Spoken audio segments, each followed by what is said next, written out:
Vamos lá, meus irmãos, continuando aqui nosso último bloco da nossa quarta aula. Então, alguma dúvida da quarta regra, meus irmãos? Olha, irmãos, essa questão dos desígnios do livro é muito importante, mas é muito importante. O livro ele é bem objetivo, ele é bem gostoso, a gente fica bem esclarecido, mas não se esqueçam disso. O objetivo, o desígnio, ou eu gosto de chamar de propósito do livro, tá bom? Pastor, Pode falar. De modo prático, se eu tenho um livro em mãos, eu não conheço ele, digamos seja o livro de Mateus, óbvio que a leitura, a releitura, a análise mais cuidadosa vai me fazer ter esse objetivo. A pergunta é, para eu chegar a esse ponto, o que de fato eu tenho que me atentar? É o que mais se repete no livro? E assim, a ideia central dele, eu quero dizer, né? Como é que eu identifico isso na prática?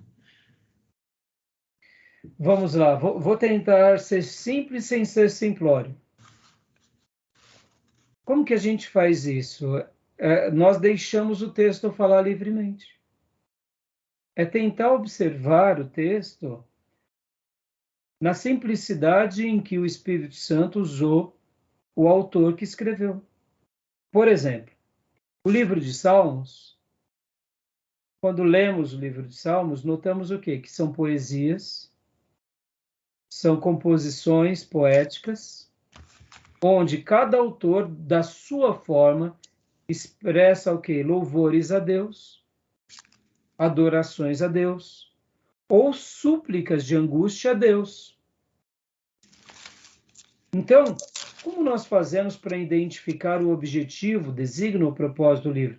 Deixando com que o livro simplesmente fale o que ele quer falar, na sua doçura, na sua beleza, na sua exposição mais natural. Quando nós pegamos o livro de Crônicas, que vemos que fulano foi pai de Beltrano, que foi pai de Cicrano, que gerou Cicrano, e aí muitos capítulos ali, qual que é o propósito dele? É registrar a cronologia. E aí? Simples assim. Mas mais nada. Por isso que quando temos como título Crônicas, entendemos que é cronologia, que são datas, que são reinos, que são acontecimentos, o quê? Cronológicos de quem? Do povo de Deus. É da história da humanidade? Não. De que história? A história do povo de Deus, que se inicia com Abraão e que vai até aqueles dias. O que mais? Mais nada. Livro de Reis, qual o propósito? Falar sobre os reis de Judá, ou melhor, de Israel, capital em Samaria, e de Judá, capital em Jerusalém. O que mais? São os reis. Reis da tribo do norte, reis da tribo do sul. Começando por onde? Começando pelo primeiro monarca, Saul, rejeitado depois por Deus, e do segundo monarca eleito por Deus, que dele viria o Messias.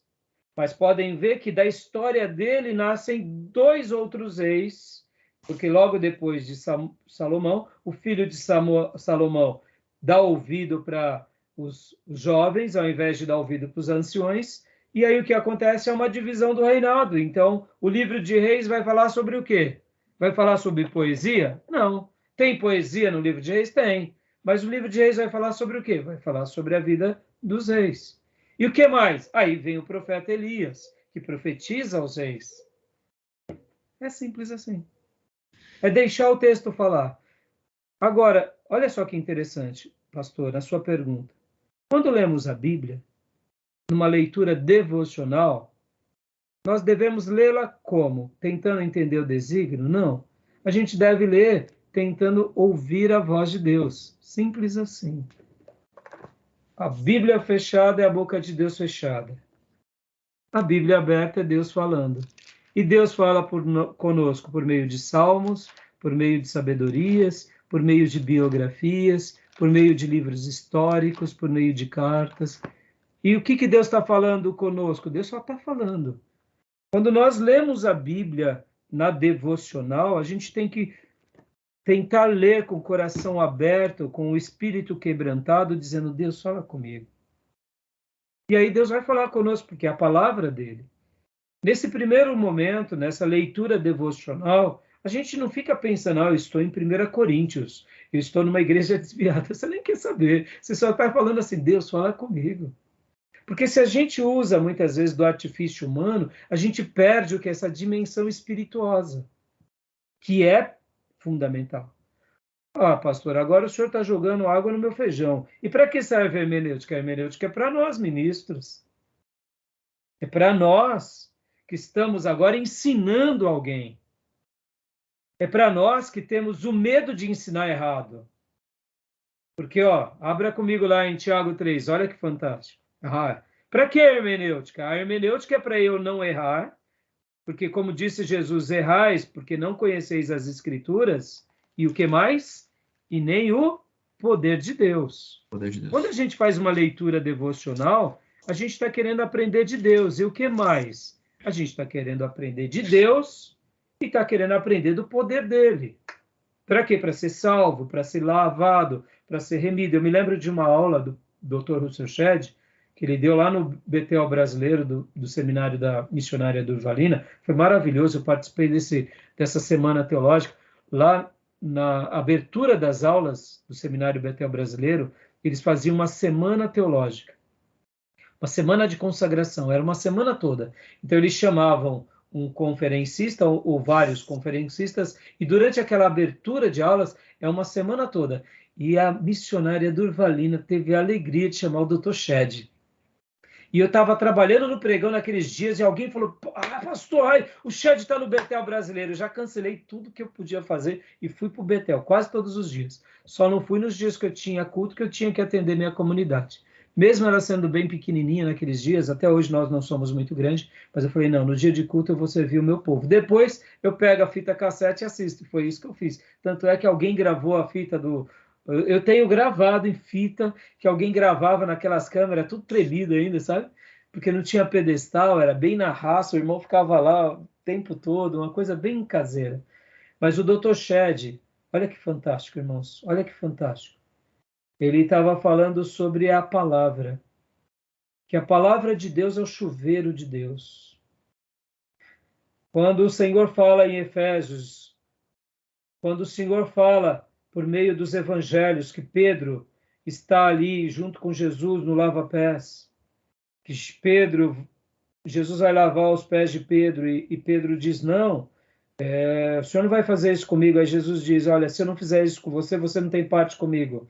E aí Pedro diz, então banha o corpo tudo. Aí Jesus diz, não precisa banhar o corpo, porque aquele que já está limpo não precisa, a não ser lavado pelos pés. O Dr. Shedd pega esse texto, ele pega o texto de Efésios que fala que a palavra de Deus, ela nos lava. Ele diz o seguinte, que quando nós lemos a Bíblia, a gente vai sendo lavado. Olha que fantástico. A gente vai sendo lavado do quê? Do pecado, dos conceitos humanos, e a gente vai sendo purificado. Vós já estáis limpos e lavados pela palavra que eu vos tenho falado. Ele começou a citar vários textos e ele mostrou o seguinte, que a palavra nos lava, nos banha, nos purifica, nos torna uma igreja sem mácula, sem ruga. Olha que fantástico. Fantástico. E aí ele estava dizendo isso da perspectiva da homilética. O que ele estava falando? Que quando nós falamos da palavra de Deus, é a água de Deus limpando as pessoas. Podem ver, nós entramos na igreja como mendigos, sujos, fedidos. Nós nos despojamos da velha criatura e estávamos nojentos. E aí vem a água de Deus e vai limpando. E tem umas manchas que ainda ficam na gente. Mas quanto mais a gente se banha, mais Deus vai nos limpando, vai nos purificando. E aquelas manchas do pecado, depois de muita exposição à palavra, a gente vai sendo purificado. Não por nós, mas pelo poder da palavra. Porque vós já estáis limpos pela palavra que vos tenho pregado. Ou seja, a leitura que a gente faz, essa leitura para ser banhado, para crescer. A gente não fica pensando teologicamente. E até fica aqui uma recomendação. Tem a sua leitura devocional e tem a sua leitura de estudo. Não misture. Coma a grama de Deus. Coma a comida de Deus. Se encha no coração. Aí na hora que você vai estudar, aí sim, você fala, agora eu vou usar o meu intelecto. Agora eu vou fazer as minhas perguntas para o texto, vou fazer as minhas perguntas para Deus, vou atrás de outros autores. Aí é a área do estudo. Pastor, tem hora que essas duas áreas se misturam? Claro que sim. Muitas vezes eu estou fazendo a minha devocional e eu começo a ter ideias. Eu já começo a anotar, eu falo, Deus está falando comigo, aí eu já começo a me preparar para a pregação. Tem hora que eu estou fazendo aqui a minha pregação, eu estou estudando, e de repente um texto, Deus fala comigo que é para mim, só para mim, não é para eu pregar para os outros. Ou seja, olha o exercício. Ele vem para o indivíduo, ele vem para o ministro, ele vem no pessoal, mas ele vai depois de forma coletiva. E a exegese, a hermenêutica, é para quê? É para a hora que a gente vai ensinar, a gente não ensina erradamente. Tiago 3:1. O que diz Tiago 3:1? Meus irmãos, não sejam muitos de vocês mestres, pois vocês sabem que nós, os que ensinamos, seremos julgados com maior rigor. Uau! Aqui o texto não está falando todo mundo vire pastor, todo mundo vire professor, porque a obra de Deus está impressa. Não, não. Está falando o quê? Não vire, não vai, não, não, senão você está correndo um risco perigoso. Por quê? Porque se eu ensinar algo errado, e se eu acrescentar alguma coisa, as pragas desse livro serão acrescentadas. E se eu tirar, a minha parte da árvore da vida vai ser tirada. Por quê? Guarda isso. O que ensina da parte de Deus terá 2 julgamentos. O cristão comum terá um julgamento. O obreiro comum terá um julgamento. Eu recebi um dom de Deus, eu tenho que desenvolver o meu dom, eu terei um julgamento. Agora, quando eu ensino, seja ele quem for, numa escola bíblica, numa abertura de culto, no evangelizando, ou mesmo pregando, olha aqui a nobreza da função de um professor, da nobreza de um professor, de um pastor mestre. Eu, como pastor local, terei 2 julgamentos. O meu próprio e aquele que eu responderei por cada um que eu ensinei. E no meu caso aqui, como um formador de discípulos num seminário, o meu critério ainda vai ser muito mais elevado. Por quê? Porque se eu ensinar a vocês alguma heresia e vocês ensinarem a alguém alguma heresia, pelo amor de Deus, estou perdido. Olha como é sério. Então, a hermenêutica, para nós, ela vem como o quê? Ela vem como um instrumento onde eu mergulho tirando as dúvidas, para quê? Para que quando eu for ensinar, eu ensine com o maior zelo possível, o maior temor possível. Para quê? Para que eu não passe a palavra de Deus erradamente. Porque se eu não tiver essa hermenêutica, ou seja, essa interpretação, e não entender adequadamente, como eu poderei falar corretamente da parte de Deus?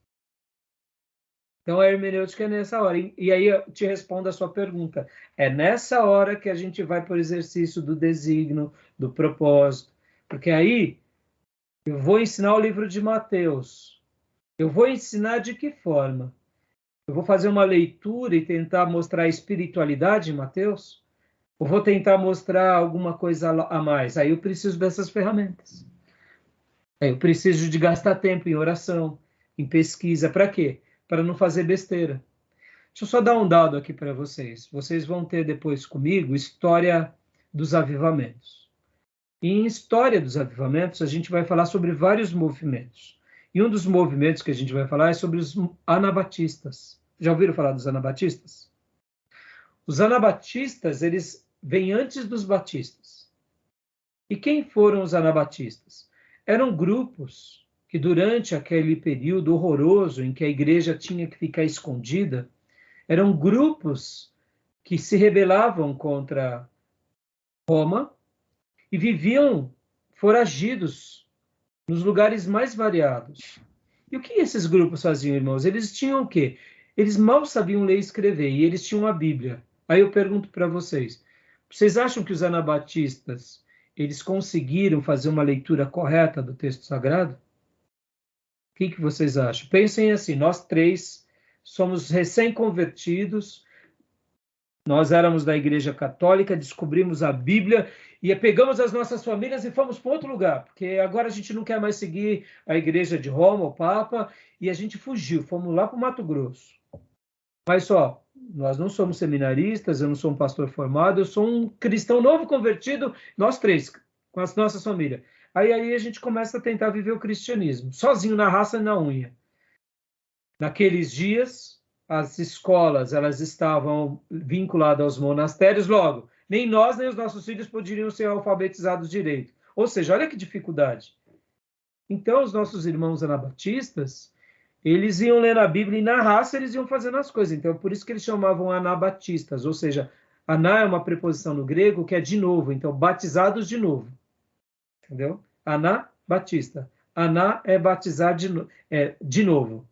Então, anabatista, eles faziam um novo batismo. Agora, muitas coisas que eles faziam era meio que na raça, eles interpretavam na raça. E tinham vezes que, assim, quando a gente estuda a história dos anabatistas, eles tinham umas heresiazinhas boas lá no meio deles. Normal, irmãos. Vamos pegar aqui os nossos irmãos da congregação. Vamos falar a verdade. Tem gente lá na congregação que é sectário, mas tem muito crente de verdade na congregação.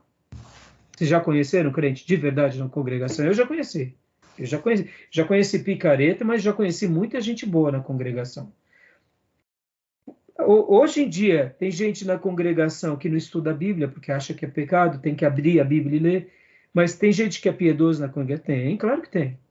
Mas hoje em dia, no meio de toda a informação, tem gente limitada na congregação, pode ver. Se você for começar a conviver com pessoas da congregação, eles vão querer te levar para a congregação. Porque para nós, para eles, nós somos primos.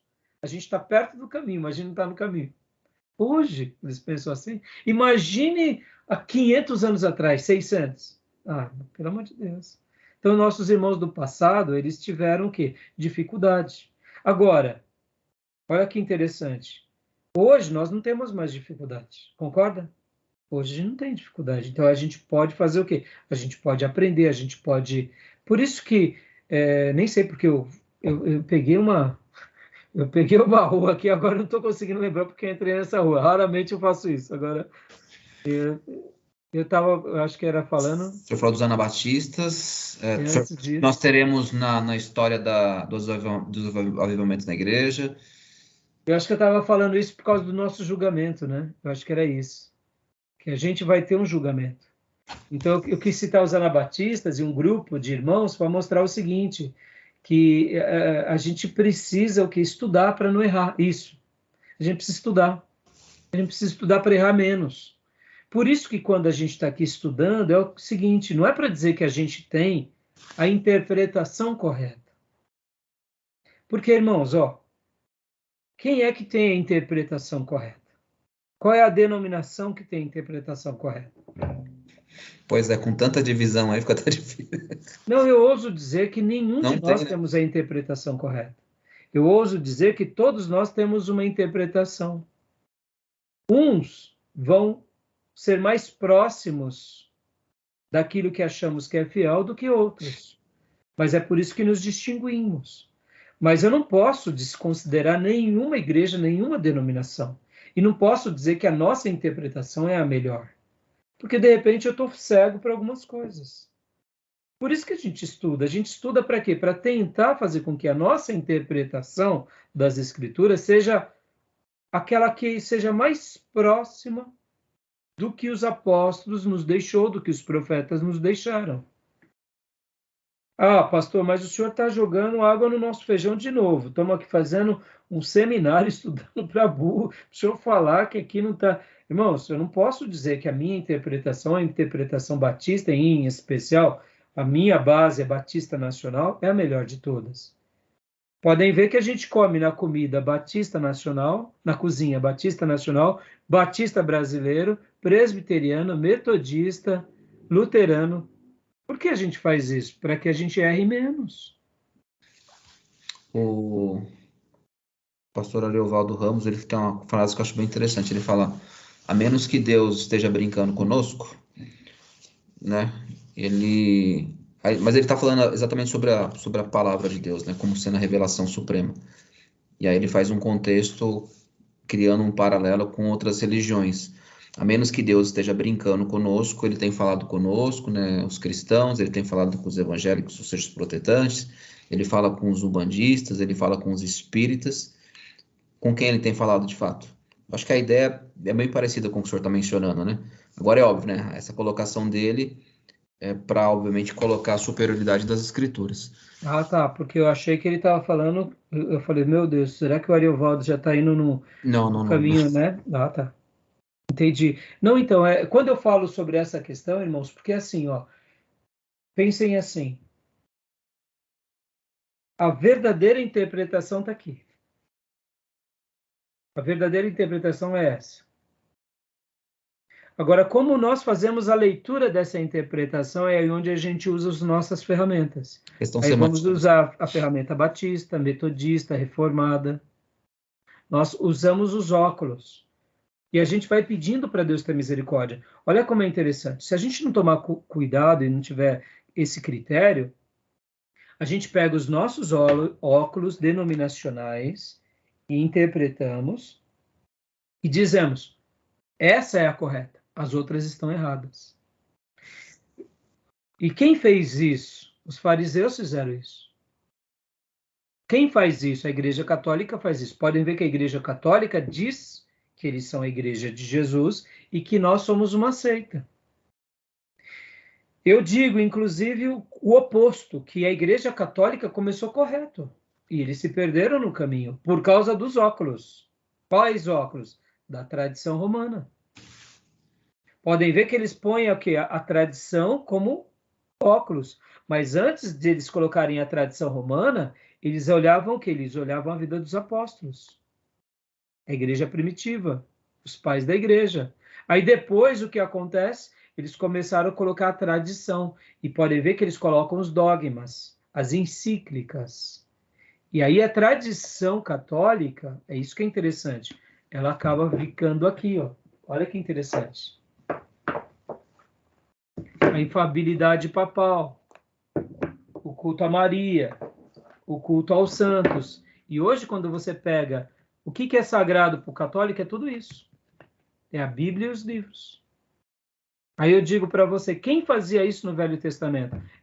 Eram os fariseus, os saduceus, os escribas. Podem ver que no Velho Testamento, Esdras era um escriba. Olha só que interessante. Esdras era um escriba. Nos dias do Novo Testamento, os fariseus tinham o quê? Tinham o Talmud, tinham o Pesher, tinham o que mais? As tradições humanas. Olha só. E aí vem Jesus, e o que Jesus fala? Vocês estão seguindo o quê? As tradições dos homens. O que Jesus faz? Jesus está fazendo o seguinte, ele pega agora e ele vai tentando desconfigurar o quê? As tradições. E ele vai tentando limpar para sobrar só o quê? Só a escritura. E o mesmo padrão se repete. Por isso que as nossas denominações a gente tem que tomar muito cuidado. Porque senão a gente vai colocando as nossas tradições como que doutrinas bíblicas. Por isso que eu digo, qual é a grande interpretação? A interpretação é a Bíblia. Mas como nós fazemos uma leitura dessa interpretação? É por isso que a gente precisa do quê? De irmãos, para a gente tentar errar menos. Para que a gente tente sempre acertar o mais próximo da verdadeira interpretação. Tá bom? Qual foi o texto lido mesmo? Hã? Qual foi o texto lido? Tiago 3:1. 3:1. Então, o texto lido de Tiago aqui, não é que ele está dizendo não sejam pastores, não sejam líderes, não é isso. Ele está dizendo o seguinte, olha, meus irmãos, não sejam muitos de vocês mestres. Por quê? O que Tiago, como um grande pastor, estava dizendo aqui? Tem gente ensinando besteira aí, para com isso. Você está ensinando besteira, está falando o que Deus está falando e não é Deus, e está confortável. Não fique confortável. Porque, pois vocês sabem que nós, aqui ele se inclui, ele com os demais apóstolos e líderes, os que ensinamos, seremos julgados com maior rigor. Ele está dizendo, pare, se for para você pregar besteira e não pregar, não pregue. Fica sentado aí, só escute. Vamos lá. Os neopentecostais, irmão, seria melhor não existir, com toda honestidade. Fazem um desserviço para o reino. Pastor, mas Deus não salva? Deus salva, é onde entra a misericórdia. Se tivermos um radinho de pilha agora, lendo a Bíblia, muitas pessoas vão se converter. É o poder do radinho de pilha? Não, é da palavra. A palavra de Deus na boca de um falso profeta pode gerar milagre, não pelo falso profeta, mas é porque é a palavra de Deus. Deus tem compromisso com a sua palavra. Então, tem pessoas que nas igrejas neopentecostais estão sendo salvas? Estão. Por quê? Porque Deus honra a sua palavra, mas são falsos profetas. Isso é inquestionável. Inquestionável. O desserviço que eles fazem para a sociedade é imenso. Porque eles pegam a palavra de Deus, tomam proveito, enganam as pessoas, saqueiam as pessoas, ensinam heresias. Tem um grupo que se converte? Tem, porque Deus é misericordioso. Irmãos, se Deus converte pessoas nas neopentecostais, Deus converte até nas católicas. Deus converteu a nós, que estávamos errados. Deus converte. Agora, quando eu falo que eles fazem um desserviço, podem ver, muitos pastores neopentecostais receberam um dom de Deus, um dom do Espírito Santo. Agora, eles usam um dom que nem Balaão para eles. Estão desviados. Eles tomam proveito do dom de Deus. Irmãos, esses camaradas vão ser julgados com o anticristo, com o falso profeta. Tudo vai lá na sala do fogo do inferno. Pastor, mas e aquela ovelha que aceitou a Jesus na pregação desse falso profeta? Deus honra a fé da pessoa, porque Deus não... Guardem isso, irmãos. Os dons de Deus são irrevogáveis. Satanás tem poder ou não tem, gente? Tem. Os demônios têm poder ou não tem? Tem. Satanás faz curar ou não faz? Os demônios fazem milagre ou não faz? Faz. Os dons são irrevogáveis. Agora, Satanás vai para onde? Vai para o céu? Vai nada, vai para os quintos. E os demônios também. Então, o falso profeta, como Balaão, uma pessoa que usa o dom de Deus para ficar rico, que usa o dom de Deus para se vangloriar, para querer cargos públicos, que usa o dom de Deus para tomar proveito da fé das pessoas, vai para o inferno, não tenha dúvida. Lá no julgamento das nações, guardem isso. O que as pessoas que estavam sendo condenadas por Jesus, que Jesus disse, apartai-vos, porque eu não vos conheço. O que eles diziam? Senhor, em teu nome nós profetizamos. Em teu nome nós curamos, profetizamos, expulsamos demônios. Não, ali é para pentecostal, não é para tradicional, não. Tradicional peca de outro jeito. Tradicional é liberal, pentecostal. É a nós, avivados, neopentecostais. Olha como é sério, irmãos, é sério. Isso daí, ó, é para a gente ficar morrendo de medo. Morrendo de medo de falar em nome de Deus, morrendo de medo de tomar proveito de um dom, morrendo de medo, irmãos. É para a gente ter medo mesmo. Recebeu o dom de profecia? Recebeu. Está se envaidecendo, está se enriquecendo? Meu irmão, pode escrever, já está desviado, que se de última hora não se arrepender, eu estou falando para a gente ter medo mesmo. É sério, é para a gente ter temor e tremor, a Bíblia fala. Porque isso não é brincadeira. Perceba, para eu ensinar, Tiago está falando, não faça, imagina quando eu profetizo e não é. Perigoso demais, meus irmãos. E para que a gente faz hermenêutica? Para a gente errar menos. E quando errar, pedir perdão, pelo amor de Deus, Senhor, me perdoa, eu acrescentei, eu tirei, a tua letra sagrada. Olha, esse discurso é só de crente de verdade que crê na revelação de Deus como Bíblia. Já pecado dos tradicionais liberais. Ah, mas aqui é inspirado, aqui não é, usando a mente humana para interpretar, entendeu? É outro pecado, aí eles vão se ver com Deus também. Por isso que a gente está aqui, irmãos, tentando o quê? Não fazer juízo de valor com ninguém. Quando eu falo que os neopentecostais não fazem um bom serviço, é porque, olha a história, irmãos, você conhece, talvez, ó, que nem eu falei da congregação, que é uma igreja classificada na teologia como uma igreja doente. Mas olha, quando a gente vai acompanhar a vida de muitos irmãos da congregação, eles são piedosos, fogem do pecado, do jeito deles. Tem uma opressão muitas vezes sobre eles, porque o que está certo é só eles não podem fazer nenhuma visita em outra igreja. Tem sim uma opressão, é verdade. Mas a gente vê que muitos deles são piedosos, fogem do pecado. Agora vamos lá, vamos falar abertamente. E os neopentecostais? Meu irmão, convive com o neopentecostal. Pior do que vive no pecado, passou já por 10 casamentos, deve para todo mundo. Não estou falando que são todos, tem as exceções. Mas vamos lá, da maioria da congregação que eu convivi, eu vejo o brilho de Cristo neles, eu vejo temor, eu vejo desejo de santidade, eu vejo quebrantamento. Agora, e dos neopentecostais, irmão? É difícil de achar um crente no neopentecostal. Você vê muito religioso indo para a igreja, que vai lá, pega a rosa, o sabonete, nananá, pipipi, expulsa demônio em nome de Jesus, passa no sal grosso, mas quando você vai ver a vida, é pior do que muitos católicos. Estou errado? Não, é isso mesmo.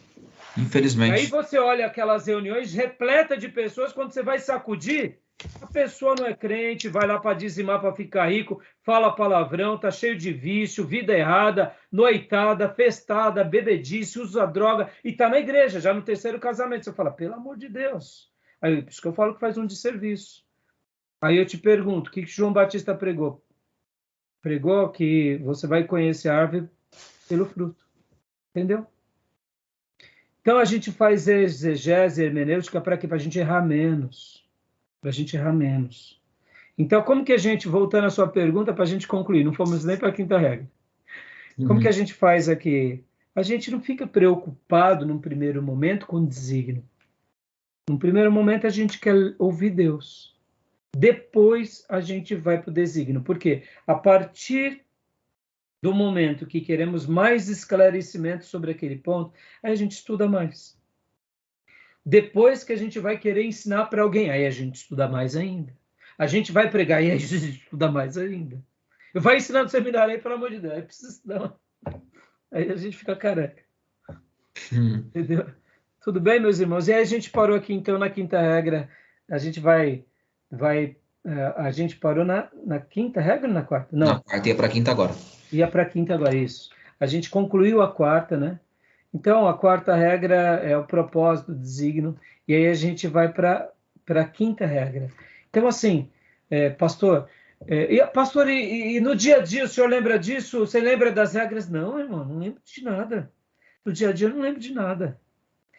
Mas, pastor, não, eu não lembro, irmão. Se você me perguntar qual é o equilíbrio para andar de bicicleta na descida, na subida, na primeira, eu não lembro. Eu só sei do seguinte, eu sento na bicicleta e vou pedalando e troco a marcha na hora que eu preciso. É instintivo. É instintivo. Essas regras do Lund e do Nelson são instintivo. Lembra que eu disse na minha aula passada? Existem muitos irmãos piedosos que leem a Bíblia 10, 15, 20 vezes e ele faz uma hermenêutica brilhante. Faz uma hermenêutica brilhante. Aí se você perguntar assim, mas irmão, você está na terceira regra. Ele fala, o quê? Regra do quê? Ele não sabe nada de regra. Ele segue esse lance instintivo. Ele vai para regra das regras, que a Bíblia é a palavra de Deus. Ele vai para a primeira regra, palavras, circuncisão, expiação. Aí ele vai para a segunda regra, frases. Ele vai para a terceira regra, texto e contexto. Ele vai para a quarta regra, propósito do livro. E aí ele vai para as regras de forma instintiva. Por quê? Porque é assim. Eu não preciso saber das regras para fazer uma boa hermenêutica. Basta eu seguir esse lado instintivo. As regras aqui, elas estão sendo para nós aquilo que nós falamos nas aulas passadas. Sozinho eu aprendo. Mas com o outro eu aprendo mais rápido. O fato das regras de Nelson e de Lund só me antecipam anos de estudo. Mas eu posso fazer uma boa hermenêutica sem nunca conhecer isso. Como eu disse, mais importante do que decorar a primeira, segunda, terceira, é ser instintivo nessa doçura e nessa fé plena de que a Bíblia é a palavra de Deus e mergulhar nela. E tentar extrair dela tudo que ela ensina. Podem ver que um cristão piedoso, você chega distorcendo um texto, ele fala, tá estranho isso daí, hein?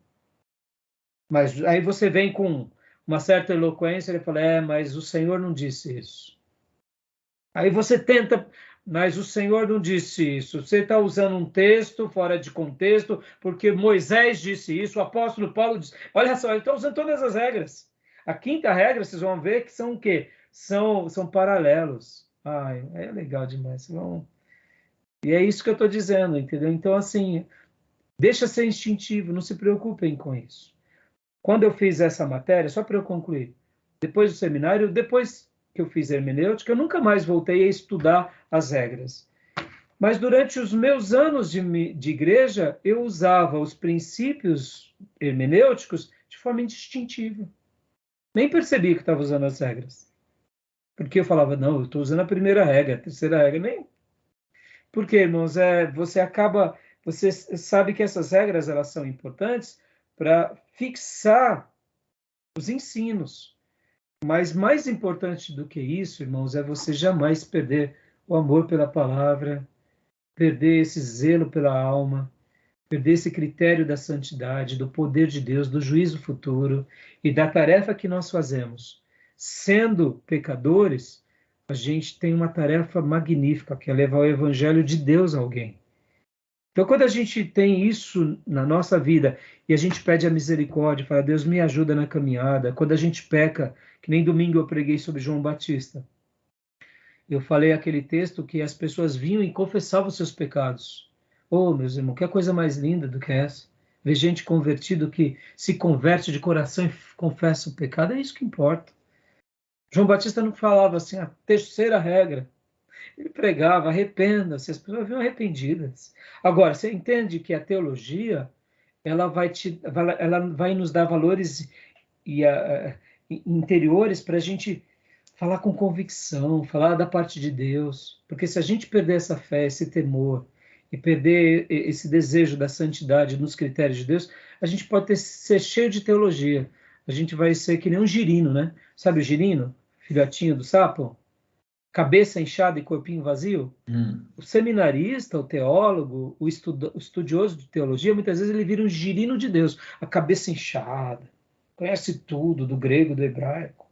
Corpinho vazio, um coração mirrado, sem espírito, sem nada. É um girino, entendeu? É um girino de Deus, cabeça inchada. O que importa para a gente é o nosso coração. Pode ver que a gente crê com o coração. A gente pede perdão, a gente quer viver o evangelho de Deus.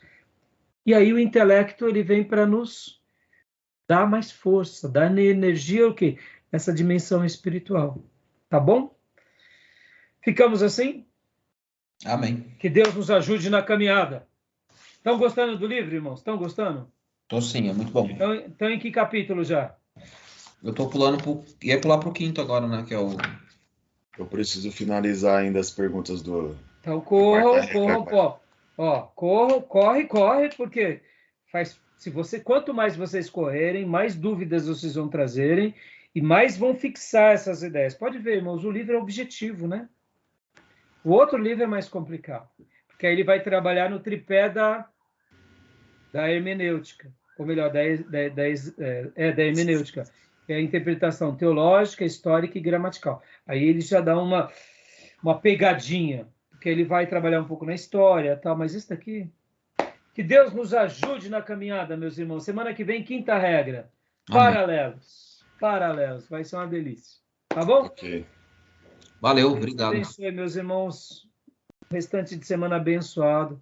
E que o Senhor continue guardando a todos nós para que a gente jamais perca o Senhor de vista e abandone jamais essa palavra. Pelo contrário, que ela seja, como eu já disse, né, como alguém já falou, que sejamos conhecidos como homens e igrejas de um livro só. Amém. Livro só. Amém? Amém. Deus abençoe, meus irmãos. Deus abençoe. Graças a paz. Abração. Graças a paz. Abraço.